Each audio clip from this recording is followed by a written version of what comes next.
I got so much motherfucking design on right now. Break it down, bring it back, make it clap. I got 3 old thoughts, new block. Bitches on my line, and you know.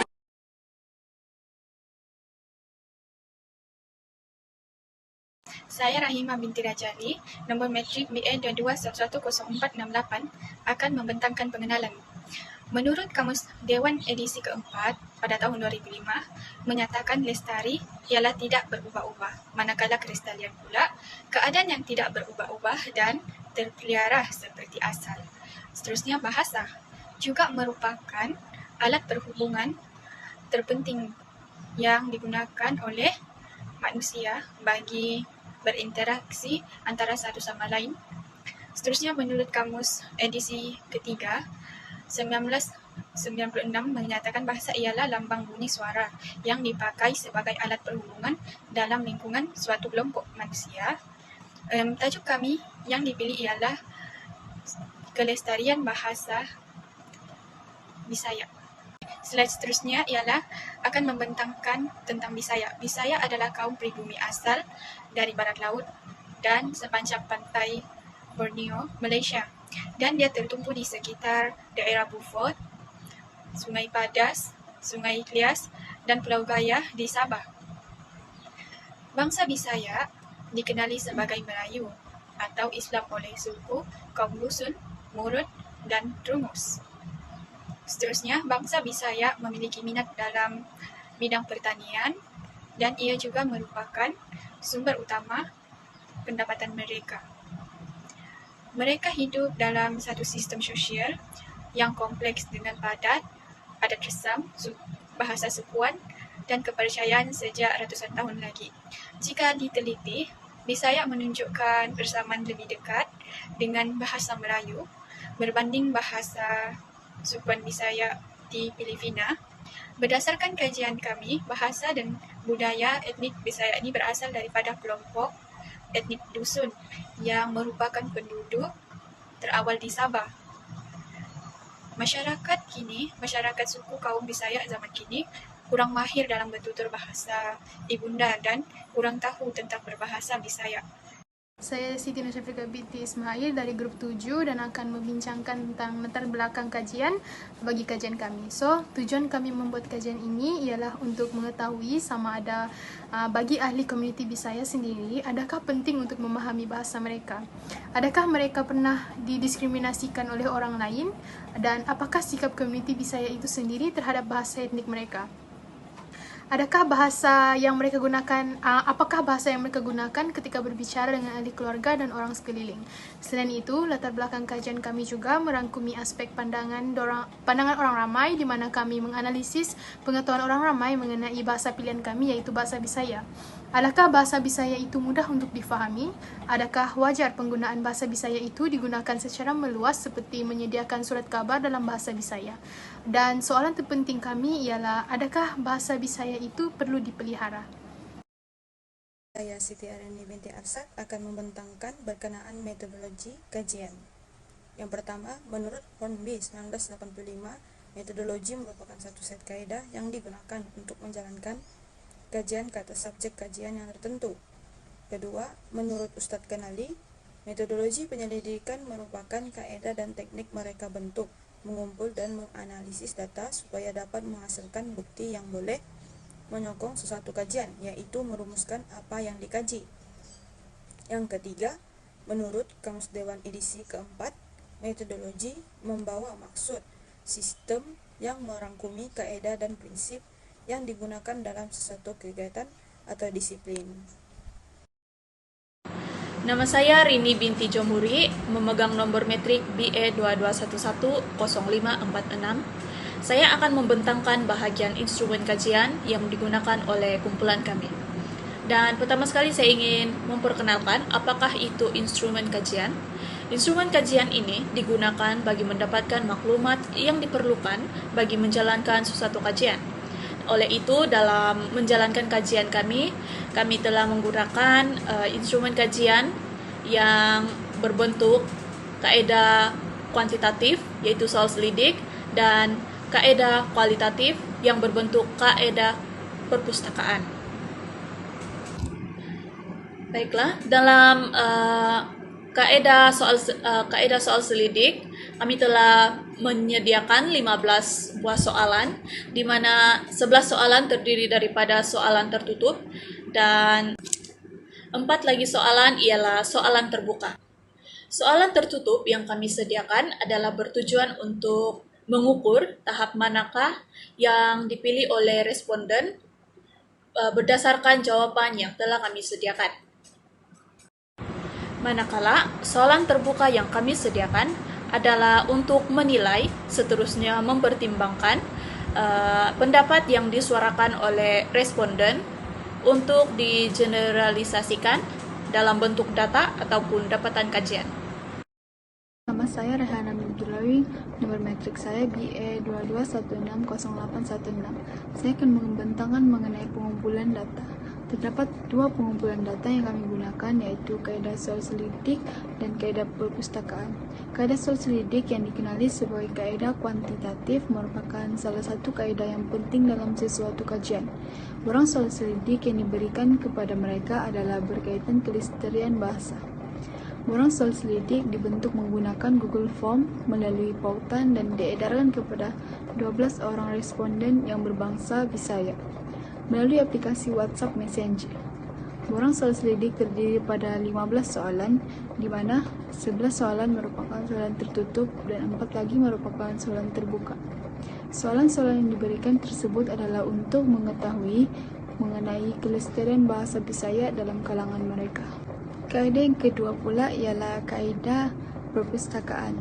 Kaedah perpustakaan melibatkan penggunaan sumber maklumat yang terdapat di perpustakaan untuk mendapatkan data yang relevan dan yang diperlukan untuk tujuan memudahkan kajian ini dilakukan.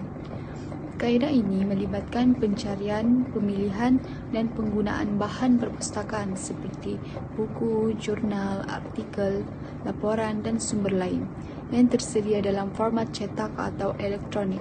Selain itu, kami juga menggunakan sumber internet dan bahan bacaan lain bagi mengumpulkan maklumat berkaitan kaum Bisaya. Kaedah ini dapat memudahkan kami untuk mencari maklumat sekaligus menambah pengetahuan dengan membaca jurnal, buku, dan lain-lain mengenai kajian ini. Seterusnya daripada saya ialah cabaran dalam melestarikan bahasa Bisaya. Yang pertama ialah kurang penutur sedia ada. Walaupun seseorang itu fasih dalam menuturkan bahasanya sendiri, tetapi jika tidak mempraktikkan bahasa Bisayanya, lama-kelamaan bahasa ini akan pupus karena tiada orang lain yang boleh diajak untuk kita bertutur bersama. Yang kedua ialah warga tua kurang fasih berbahasa ibunda seperti bahasa Bisaya ini. Warga tua yang sepatutnya lebih tahu tentang bahasa ini berperanan untuk meneruskan bahasa ini sebagai warisan kepada generasi muda. Tenaga pengajar juga boleh merujuk kepada warga tua tentang bahasa Bisaya. Jadi sukar untuk dilestarikan sekiranya warga tua sendiri itu tidak fasih dalam bahasa Bisaya ini. Cabaran yang seterusnya ialah perkembangan teknologi dan perubahan bahasa. Perkembangan teknologi ini telah mempengaruhi cara kita berkomunikasi dengan orang lain, karena ia menggalakkan kita berkomunikasi secara maya. Jadi, mereka lebih mempertimbangkan untuk menggunakan bahasa yang lebih mudah untuk difahami semasa berkomunikasi antara satu sama lain. Dan yang terakhir, cabarannya ialah generasi kini lebih mementingkan bahasa Inggris. Disebabkan perkembangan teknologi ini juga, budak-budak yang masih kecil lebih terdedah kepada bahasa Inggris kerana banyak menonton video yang berunsurkan bahasa Inggris. Hal ini kerana ibu bapa percaya bahawa penggunaan bahasa Inggris lebih berguna pada masa akan datang. Itu saja daripada saya. Saya Syarmali Sariksan. Seterusnya, saya akan menerangkan berkaitan langkah-langkah melestarikan bahasa Bisaya. Antara langkahnya ialah meningkatkan kosakata. Apa itu kosakata? Kosakata ialah aspek ataupun unsur yang sangat penting bagi penggunaan bahasa apabila berkomunikasi. Mengapa pentingnya kosakata? Hal ini demikian kerana seseorang yang memiliki kosakata yang baik mampu menuturkan suatu bahasa dengan lebih teratur dan lebih baik. Selain itu ialah peranan ibu bapa. Sangatlah penting dalam melestarikan bahasa ibunda, iaitu seperti bahasa Bisaya kita sendiri. Mengapa? Hal ini kerana ibu bapa dan keluarga adalah individu yang terdekat dan mampu mendorong anak bertutur dalam bahasa ibunda sendiri. Sebagai contoh, bahasa Bisaya. Didikan bahasa sejak kecil mereka amatlah penting. Sebagai contoh, ibu bapa boleh menerangkan kepada anak-anak mereka tentang cara berbahasa ibunda dengan lebih jelas. Seterusnya, kita akan lihat dengan langkah yang boleh digalakkan dalam melestarikan bahasa Bisaya, iaitu peranan sekolah maupun institusi pengajian tinggi. Sudah tentu, pendidikan adalah salah satu platform murid-murid belajar tentang suatu ilmu baharu. Sekolah maupun institusi pengajian tinggi perlulah menambah mata pelajaran berkaitan bahasa dengan lebih banyak. Sebagai contoh, bahasa Bisaya. Di samping itu, langkah lain yang boleh dilakukan dalam melestarikan bahasa Bisaya ialah dengan peranan Dewan Bahasa dan Pustaka, DBP. Pihak-pihak ini haruslah menjalankan peranan dalam penerbitan buku, bahan bacaan, seni lagu serta kandungan digital dalam bahasa Bisaya. Bukan itu sahaja, pihak ini juga boleh dikatakan demikian kerana pembelajaran melalui pembacaan dan pendengaran adalah lebih mudah untuk difahami, terutamanya bagi generasi pada masa kini. Akhir sekali, langkah berkesan yang lain dapat dilakukan bagi memastikan kelestarian bahasa Bisaya ialah peranan pihak berkuasa tempatan. Ahli-ahli pihak berkuasa tempatan boleh melaksanakan aktiviti yang boleh menarik perhatian penduduk tempatan yang ingin mempunyai sifat mengetahui lebih dalam tentang suatu bahasa. Sebagai contoh, ketua kampung boleh mengadakan aktiviti maupun pertandingan bahasa. Bukan itu sahaja, pihak tempatan haruslah menemukan persatuan atau komuniti bahasa Bisaya. Nama saya ialah Siti Nur Fatina binti Masrom, nombor matriks BI 22110365. Saya akan membentang mengenai kesan melestarikan bahasa Bisaya. Pertama sekali, memperoleh pengetahuan baru, iaitu melalui DBP, Dewan Bahasa dan Pustaka, masyarakat memperoleh peluang untuk mempelajari bahasa Bisaya sebagai pengetahuan tambahan ataupun pengetahuan baru.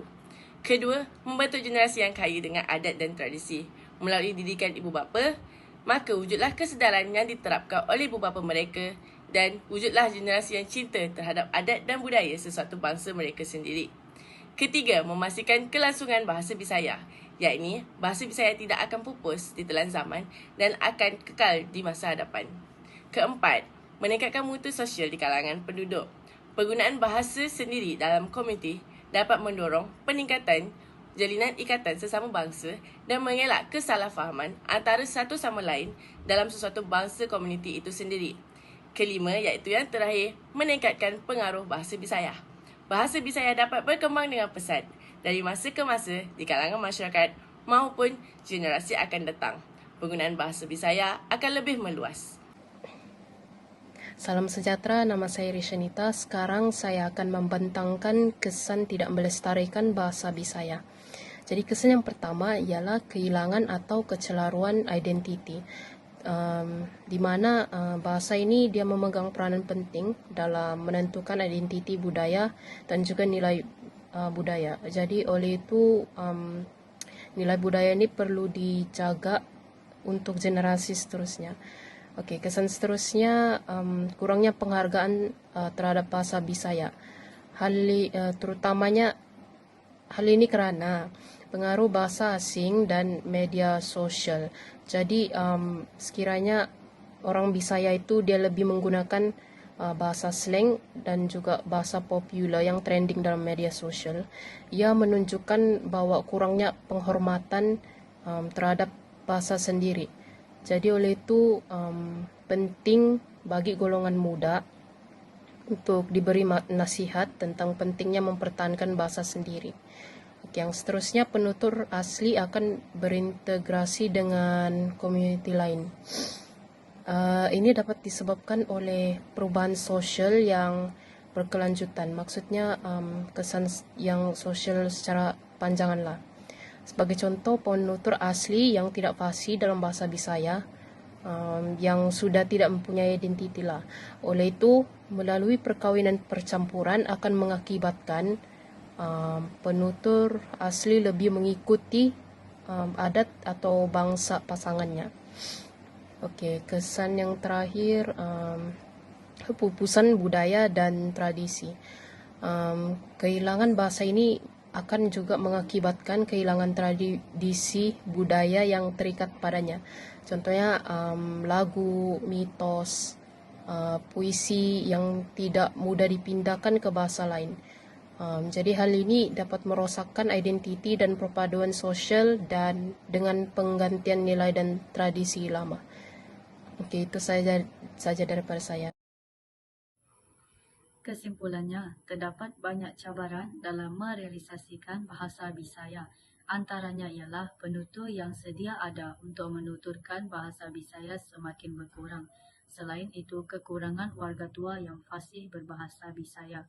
Akhir sekali, perkembangan teknologi dan perubahan bahasa. Oleh itu, terdapat pelbagai langkah untuk merealisasikan bahasa Bisaya, iaitu meningkatkan kefahaman kosakata bahasa Bisaya. Ibu bapa dan ahli keluarga perlulah mendidik anak-anak berkomunikasi dalam bahasa ibunda. Di samping itu, Dewan Bahasa dan Syarikat Penerbit Media menerbitkan ataupun menitik beratkan penggunaan bahasa Bisaya dalam media cetak serta media elektronik.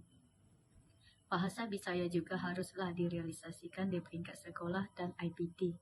Akhir sekali, pihak berkuasa tempatan atau PBT menubuhkan komuniti ataupun masyarakat Bisaya. Apabila langkah telah diambil, maka terdapat kesan dalam merealisasikan bahasa Bisaya, iaitu pendokumentasian bahasa Bisaya dapat dilakukan. Tenaga pengajar akan menemui bahan dan perkataan yang digunakan dalam bahasa Bisaya untuk diajarkan di sekolah, serta ilmu pengetahuan dalam bahasa tersebut dalam kalangan komuniti Bisaya semakin meningkat. Namun, terdapat juga kesan apabila bahasa Bisaya tidak direalisasikan, iaitu kehilangan atau kecelaruan identiti. Selain itu, kurangnya penghargaan terhadap bahasa Bisaya dan yang seterusnya ialah berlaku integrasi dengan komuniti lain dan akhir sekali kepupusan budaya serta tradisi. Itu sahaja pembentangan saya. Sekian, terima kasih.